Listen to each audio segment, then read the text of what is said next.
வணக்கம். கைவினை தயாரிப்பாளர்கள் மற்றும் தொழில்முனைவோருக்கான மார்க்கெட்டிங் அடிப்படை பாடங்களுக்கு வரவேற்கிறோம். உங்கள் கைத்தொழில் பற்றி எழுதுவது எப்படி என்பதை அறிய இந்த வீடியோவில் காணலாம். பெரும்பாலான கைவினைஞர்கள் தங்கள் பொருள்களை சிறப்பாக போட்டோ எடுத்தாலும் அது குறித்து எந்த தகவலும் எழுதாமல் ஷேர் செய்கிறார்கள்.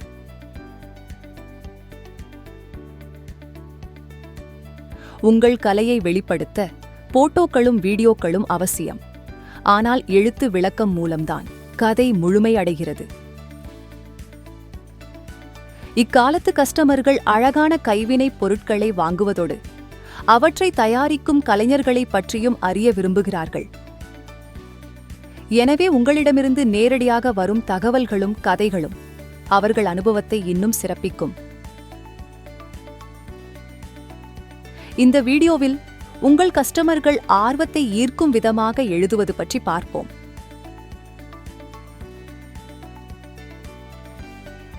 ஸ்டெப் 1. பொருள் விவரம், அதாவது பொருளை பற்றி சிறு குறிப்பு எழுதுதல். உங்கள் பொருளை பற்றிய குறிப்பு வலுவாகவும் ஆனால் சுருக்கமாகவும் இருக்க வேண்டும். அதில் இருக்க வேண்டியவை: பொருள் என்ன, பெயர், அளவு மற்றும் மூலப்பொருட்கள்,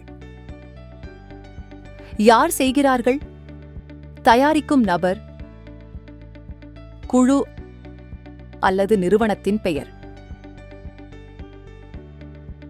இது எப்படி தயாரிக்கப்படுகிறது, இது எங்கே தயாரிக்கப்படுகிறது. இவை அடங்கிய ப்ராடக்ட் டிஸ்கிரிப்ஷன் குறிப்பை வெவ்வேறு விதமாக எழுதி பார்க்கலாம். உதாரணமாக, கலா கைவினை சங்கம் எழுதியுள்ள இந்த 2 விளக்கங்களையும் ஒப்பிட்டு பாருங்கள். முதலாவது குறிப்பு: சந்தேரி புடவை வழங்குவது கலா கைவினை சங்கம், மத்திய பிரதேசம். இரண்டாவது குறிப்பு: கைத்தறி நெசவில் உருவான உயர்தர காட்டன் சில்க் சேலை உருவான இடம் சந்தேரி, மத்திய பிரதேசம். படைத்து விற்கும் கலைஞர்கள் கலா கிராஃப்ட் சொசைட்டி. இவை இரண்டில் எது தெளிவாக உள்ளது? முதல் குறிப்பு சந்தேரி நெசவு பாரம்பரியம் பற்றி ஏற்கனவே அறிந்த கஸ்டமர்களுக்கு மட்டும்தான எளிதில் புரியும். ஆனால் இரண்டாவது விளக்கம் பொருள் என்ன என்பதிலிருந்து தொடங்குகிறது. உயர்தர கைத்தறி நெசவிலான பருத்தி பட்டுச் சேலை. அடுத்த வாக்கியம் எங்கே என்பதை கூறுகிறது. ஊர் பெயர் சந்தேரி, மத்திய பிரதேச மாநிலம். செய்தவர் யார்? கலா கிராஃப்ட் சொசைட்டி. இவர்கள்தான் உற்பத்தி மற்றும் விற்பனை இரண்டையும் செய்வதை தெளிவுபடுத்துகிறது.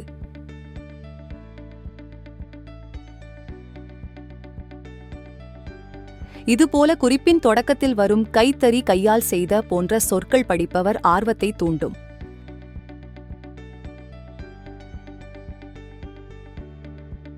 குறிப்புகளை படித்து வெவ்வேறு விதமாக எழுதி உங்களுக்கு ஏற்ப அதில் தேர்வு செய்யுங்கள்.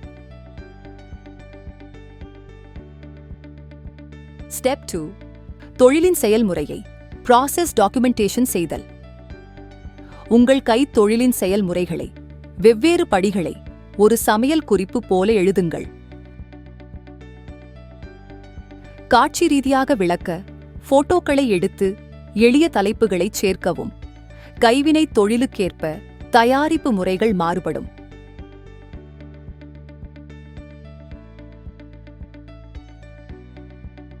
இதோ ஒரு உதாரணம்.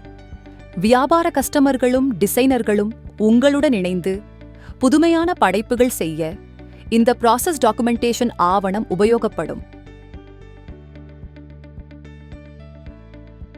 இந்த செயல்முறை விளக்கத்தை எளிய விதத்தில் எழுதவும். ஸ்டெப் 3. உங்கள் கைத்தொழிலின் ஸ்டோரியை, கதையைச் சொல்லுங்கள். சுவாரஸ்யமான கதைகளை உருவாக்க 3 வழிகளை பார்ப்போம். வரலாற்று பின்னணி. உங்கள் கலையின் கடந்த காலம், ராஜா ராணிகள், பழைய மரபு, இதுபோல உள்ள தொடர்பை ஆதாரத்துடன் சொல்லவும். உதாரணம்: பட்டோலா என்ற ஊரின் இக்கட் நெசவு முறை பற்றி 12ஆம் நூற்றாண்டைச் சேர்ந்த வரலாற்று பதிவில் உள்ளது. உங்கள் கைவினைப் பொருட்களுக்கு GI என்னும் புவிசார் குறியீடு இருந்தால் அந்த தகவலையும் சேர்க்கவும். இது மிகவும் முக்கியம். இதுபோல வரலாறு இல்லாவிட்டாலும் பல கைத்தொழில் கலைகள் நீண்ட பாரம்பரியம் உள்ளவை. உங்கள் கலை எவ்வாறு தொடங்கியது, அதன் கலாச்சார முக்கியத்துவம் மற்றும் அது எவ்வாறு வாழையடி வாழையாக வந்துள்ளது என்பதை பகிர்ந்து கொள்ளவும். சில கைத்தொழில்கள் இந்நாளில் உருவானவை புதிய தலைமுறை பொருட்கள். இவை காட்டும் ஐடியா, ரீசைக்கிள் மற்றும் அப்சைக்கிள் செய்தல், சமூக ஆதரவு, இதுபோன்ற கருத்துக்களை முன்வைக்கலாம்.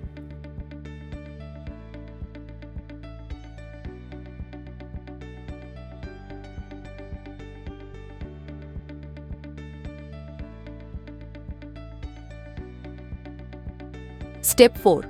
உங்கள் கலை பயணம் என்ன என்று பகிரவும். உங்கள் தயாரிப்பின் சிறப்பு அம்சங்கள்,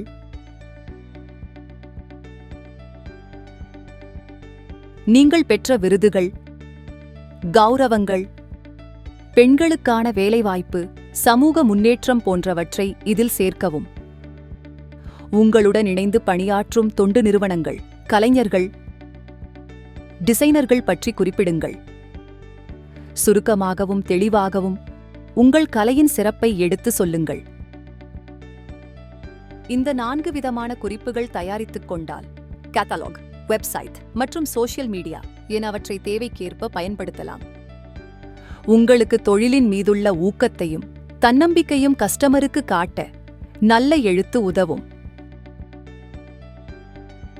நீங்கள் ஒரு குழுவாகவோ அல்லது குடும்பமாகவோ பணியாற்றினால் டீம் ஒர்க்குக்காக இதை செய்யலாம். உங்களுக்கு சௌகரியமான மொழியில் எழுதுங்கள். தேவைப்பட்டால் உதவி கேட்கவும். ஸ்மார்ட் போன் சில விதங்களில் கை கொடுக்கும். உங்கள் மொழியில் டைப் செய்ய கூகுள் இண்டிக் கீபோர்டு, ஆங்கிலத்தில் மொழிபெயர்க்க கூகுள் டிரான்ஸ்லேட் என்னும் மொழிபெயர்ப்பு செயலி, ஐடியாக்களை அவ்வப்போது குறித்து வைக்க கூகுள் கீப் நோட்ஸ். மற்றவர் எழுத்தை காப்பி அடிப்பது தவிர்க்கவும். அது உங்களுக்கும் அவர்களுக்கும் நல்லதல்ல. உங்கள் கைவினை பற்றி பெருமிதமாக உங்களால் மட்டுமே சொல்ல முடியும். இந்த கதையை எழுதுங்கள். இன்றே எழுதத் தொடங்குங்கள்.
ஸ்மார்ட் போட்டோகிராஃபி, மார்க்கெட்டிங் மற்றும் கேட்டலாக் செய்வது கற்றுக்கொள்ள ஹேண்ட்மேட் அகாடமியின் மற்ற வீடியோக்கள் காணவும்.